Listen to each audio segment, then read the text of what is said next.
డబ్బు, అనారోగ్యం, ఉద్యోగం, వ్యాపారం, అప్పులతో బాధపడుతున్నారా? మీకోసమే లాంచ్ యువర్ ఫ్యూచర్ ప్రోగ్రామ్. నమస్తే అమ్మా. నమస్తే అమ్మా.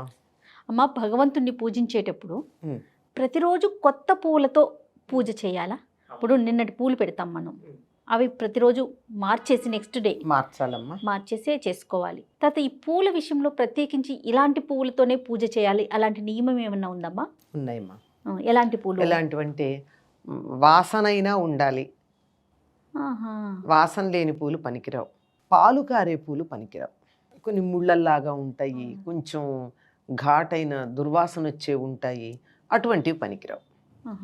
మిగిలినటువంటి పూలన్నీ పనికొస్తాయి. ఉదాహరణకి వాసన లేని పూలు అంటే సహజమైన పూలు కానివి కూడా కొన్ని ఉన్నాయి. సహజమైన పూలు కానివ్వండి, బోగన్విలియా ఉంది.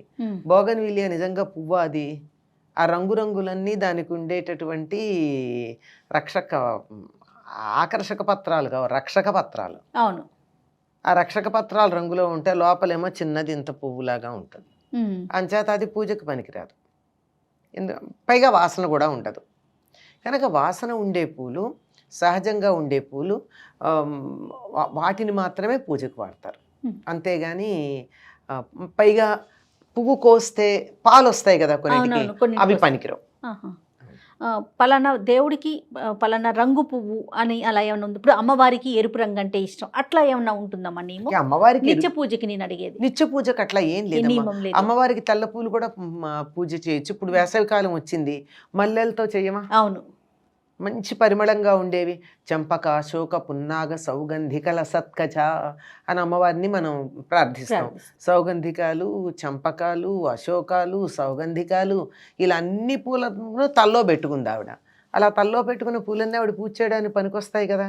అయితే కొంచెం మందారం మీద కాస్త అభిమానం ఎక్కువ, అంతే, అంతకన్నా ఎక్కువ, అంతే. Okay okay. తర్వాత పూల విషయానికి వచ్చేసరికి మన ఇంట్లో మన చెట్లుకి లేకపోతే కొనుక్కొని పెట్టుకుంటాం. అలా కాకుండా కొన్ని కొన్ని సందర్భాల్లో మనం చూస్తుంటాం, రోడ్ల మీదో పార్కుల్లోనో లేకపోతే పక్కింట్లో వాళ్ళ ఇంట్లో ఉన్న చెట్టు నుంచో పూలు తెంచి తీసుకొచ్చి దేవుడికి పెడుతూ ఉంటారు. అది ఎప్పుడన్నా సరే అంటే ఓకే, కానీ ప్రతిరోజు అలా చేసే వాళ్ళని కూడా చూస్తుంటాం కదా, అది ఎంతవరకు కరెక్ట్ అమ్మా? మంచిదేనమ్మా. ఆ చెట్టు ఎవరు పెట్టారో వాళ్ళకే పుణ్యం, వీళ్ళకి కాదు. వీళ్ళు సేవ చేశారంతే. ఇప్పుడు నేను వెళ్ళి మీ ఇంట్లోంచి పువ్వు తెచ్చి నా దేవుడికి పెట్టా, మీ ఇంట్లో నుంచి పువ్వు కోసుకొచ్చేటటువంటి కూలీ మాత్రమే నాకు దక్కుతుంది. ఫలితం నీకే. ఎవరిది వాళ్ళదే. ఇంకోటి మాకు చిన్నతనంలో చెప్పేవారమ్మా, ఎవరు పూలు కోసే కుతూహలం ఉందో వాళ్ళు తప్పనిసరిగా 4 నీళ్లు పోసి పూలు కొయ్యండి అని చెప్పేవాళ్ళు చెట్టుకి. అదో నియమం. నీకు చెట్టుకు నీళ్లు పోయకుండా, చెట్టుకు సేవ చేయకుండా దాని పూలు అనుభవించే అధికారం లేదు కదా. అట్లా గనక చేసినట్టయితే దొంగతనం చేసినట్టే లెక్క, దోపిడీ చేసినట్టే లెక్క. అందులోనూ ముఖ్యంగా పార్కుల్లోనూ రోడ్ల పక్కన ఉండేవి చెట్లు పెట్టి పాపం వాళ్ళు మాలీలు చాలా కష్టపడి పెంచితే ఆ పూలు తెచ్చుకుంటారు చూడండి. వాళ్ళు ఎంత ప్రజాద్రోహం చేస్తున్నారు. అలా పార్క్లో ఉన్నదనుకోండి, 10 మంది చూసి ఆనందిస్తారు, పరిసరాలన్నీ వాసన వస్తాయి. కానీ వీళ్ళు ఇంటికి తెచ్చుకుంటే ఇంతమందికి వాసన రాకుండా, వాళ్ళ కంటికి ఇంపు లేకుండా చేశారంటే తప్పు చేసినట్టా కాదా? అంటే కింద పడిపోయేదాన్ని మేము తీసుకొచ్చి దేవుడికి పెట్టాం కదా. కింద పడిపోయాక తెచ్చారా మీరు అని?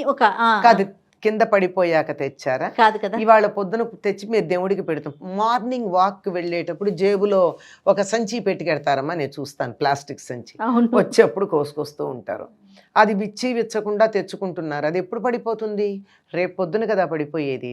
అప్పటి వరకు చెట్టుకుంటుంది కదా. అది దోషమేనమ్మా. అయితే మీరన్నట్టు ఎప్పుడన్నా అలా అడగచ్చు. ఈ కాలంలో అయితే మనకి అన్ని ప్రాంతాల్లో నుంచి అన్ని రోజుల్లోనూ పూలు డబ్బు పెడితే అంగట్లో దొరుకుతుంది, లేదా తెచ్చి సద్దిపెట్టెల్లో దాచుకుంటున్నాం, అంటే ఫ్రిడ్జ్ సద్దిపెట్టెల్లో దాస్తున్నాం. కానీ పూర్వకాలం ఇవి లేవు. అలా ఎక్కడెక్కడో దొరికే పూలన్నీ ఇక్కడికి కొనుక్కునే అవకాశం ఉండేది కాదు. పూజ చెయ్యాలి అంటే ఎప్పుడన్నా పక్కింటి వాళ్ళని, ఇవాళ మా ఇంట్లో కొంచెం పూజ ఉందండి, పూలు కోసుకుంటామని అడిగి తెచ్చుకోవచ్చు. ఎప్పుడో ఒకసారి అడిగి వాళ్ళు అనుమతిస్తే. అంతేగాని వాళ్ళు చూడకుండా గభాలన గోడ మించి పూలు తెచ్చేసుకుని కోసేసుకుని చేయడం అన్నది వాళ్ళకే ఫలితం. ఎంతైనా ఎవరు చేసినా వాళ్ళకే ఫలితం. అంతే, భగవంతుడు హర్షించడు మనకి. మీకు కూలి దొరికింది అంతే, కూలి పని చేశారు. కూలి తీసుకోకుండా కూలి పని చేశారు, అంతే. అంతే. అంతకన్నా ఇంకోటి లేదు. అందంగా ఉంటుంది, బాగానే ఉంది, నీ కంటికి ఇంపే. కానీ నీ ఈ కంటికి ఇంపు కలిగించినటువంటి పుణ్యం మాత్రం ఆ చెట్టు పెంచిన వాళ్ళది, మీది కాదు. ఖచ్చితం. ఇంకా పూలు నీళ్లు పొయ్యందే పూలు కోసే అధికారం లేదండి. కనీసం ఈ జేబులో ప్లాస్టిక్ సంచి పెట్టుకుని వెళ్ళకుండా ఒక వాటర్ బాటిల్ పట్టుకెళ్ళి ఆ చెట్టుకి కాసిన నీళ్లు పోసి ఒక్క పువ్వు, మళ్ళీ అన్నీ కాకుండా ఒక్క పువ్వు కోసి తెచ్చుకుంటే కొంతలో కొంత నయం. అంతేగాని నీళ్లు పొయ్యము, సేవ చెయ్యము, దోచుకుంటామా?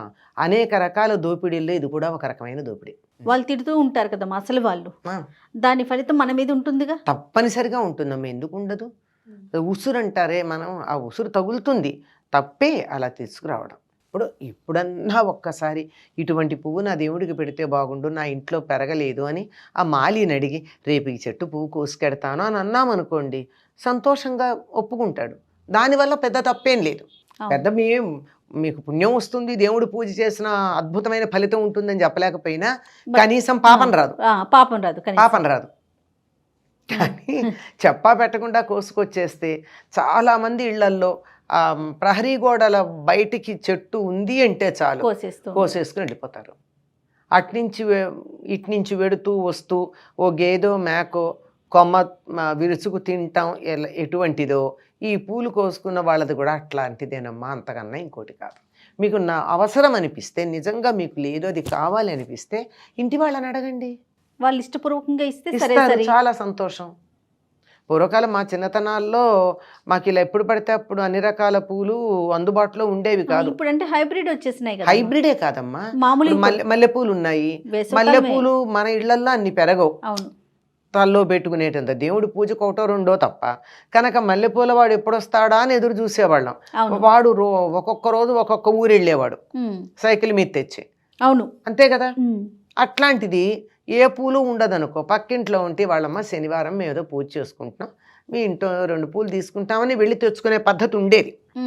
అంతేగాని ప్రతిరోజు దొంగతనంగా తీసేసుకోవడం అది పెద్ద దొంగతనం అమ్మా. ఇది దొంగతనం కిందే లెక్క, 100% ఇలాంటి పద్ధతులు ఉంటే మార్చుకోవాలమ్మా. తప్పనిసరిగా మనకి పుణ్యం రాదు అన్న నిజానికి తెలియకే చేస్తారు నా ఉద్దేశం.